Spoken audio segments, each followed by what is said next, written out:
Baik, alhamdulillahirabbil alamin. Masya Allah, tabarakallah, kita kembali di program Majelis Ilmu Damai Indonesiaku. Setelah kita tadi mendengarkan tausiah dari Ustaz Tata Sukayat, betapa indahnya Allah memberikan anugerah yang sangat luar biasa, yaitu berupa mata. Mata dengan fungsinya yang sangat luar biasa. Di setiap detil apa yang ada di dalam mata kita ini berfungsi sangat baik. Bahkan bulu mata yang ada di mata kita ini berfungsi untuk melindungi debu. Nah, pertanyaannya, bagaimana kita menggunakan atau memanfaatkan mata kita sesuai dengan perintah Allah. Itulah yang disebut dengan ghaddul basar atau menundukkan pandangan. Selengkapnya akan disampaikan oleh guru kita Ustazah Nabila. Selamat mengikuti.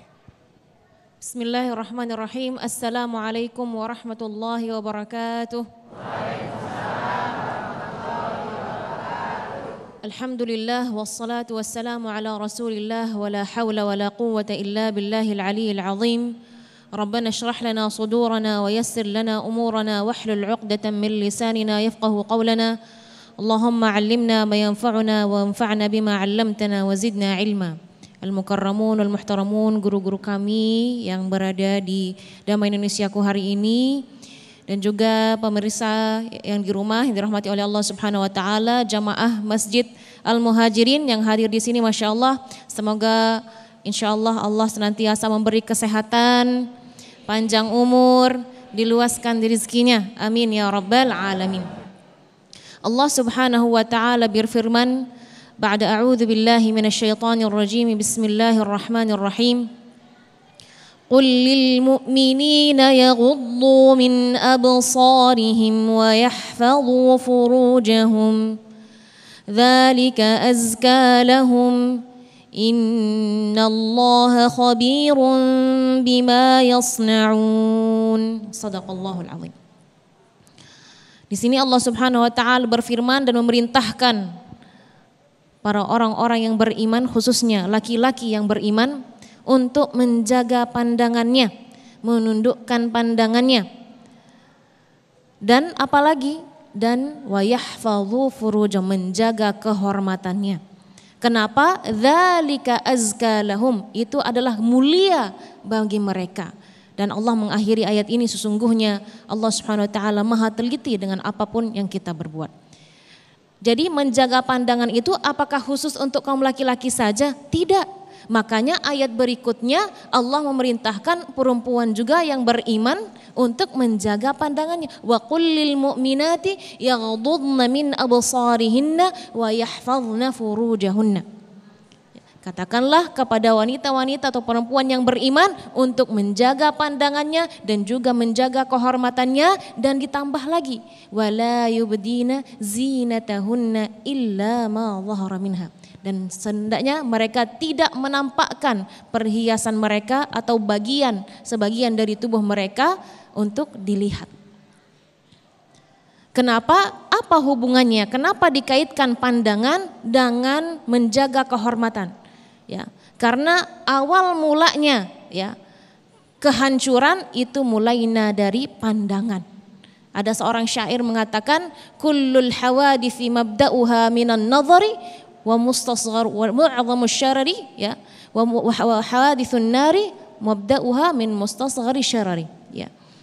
Bahwasanya awalnya permulaan kehancuran, ya, zina, ya, hancurnya rumah tangga, apalagi selingkuh, ya, apalagi, dan banyak kehancuran-kehancuran lainnya itu mulainya dari mana? Dari memandang. Dan ini kita anggap remeh. Wa mu'adhamun nari mabda'uha min mustasghari syarari. Dan api yang besar mulainya dari percikan api yang kecil. Jadi jangan meremehkan. Maka Allah Subhanahu wa taala Maha tahu, ya. Karena kita sering memandang, sering melihat. Lantas bagaimana Ustazah kalau kita pengen menjaga pandangan kita?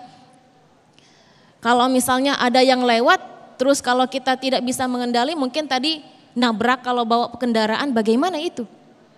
Pernah terjadi di masa Rasulullah Sallallahu Alaihi Wasallam, ada perempuan yang lewat, lalu ada sahabat Nabi yang masih anak muda di samping Rasulullah, dia melihat, memandang. Maka Rasulullah langsung menggerakkan dagunya untuk mengarahkan ke arah yang lain. Jadi yang pertama yang kita lakukan ketika kita melihat hal yang tidak pantas atau mungkin melihat aurat, melihat hal-hal yang tidak diinginkan atau tidak diridhai oleh Allah, maka hendaknya kita mengarahkan pandangan kita ke hal yang lain. Bagaimana Ustazah kalau misalnya memang terpaksa harus kita misalnya berkomunikasi, berinteraksi dengan lawan jenis, bagaimana ini? Ya tetap kita profesional dalam bersikap, tapi tetap kita menjaga pandangan kita, jangan dipelototin aja. Enggak, tidak seperti itu, ya. Dan ada peringatan yang sangat luar biasa yang ada hadis dalam hadis qudsi, di mana Allah Subhanahu wa taala berfirman dalam hadis qudsi tersebut yang diriwayatkan dalam Al-Hakim, hadis Al-Hakim, rawahul Hakim, an-nadhratu sahmun min sihami iblisin masmum, bahwa pandangan ini adalah salah satu panah-panahnya iblis yang beracun.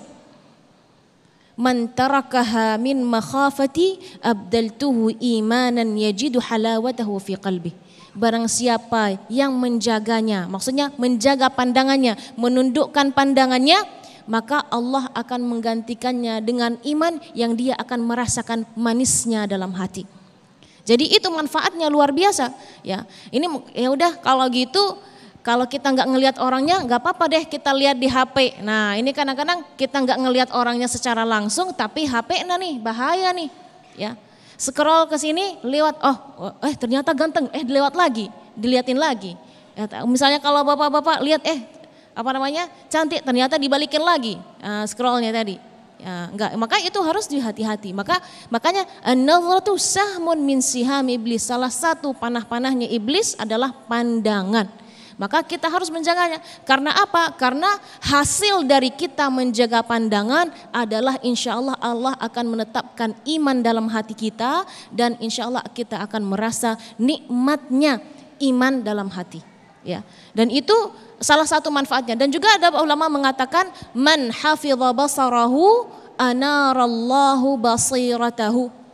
Barang siapa yang menjaga pandangannya, maka insya Allah hatinya akan bercahaya.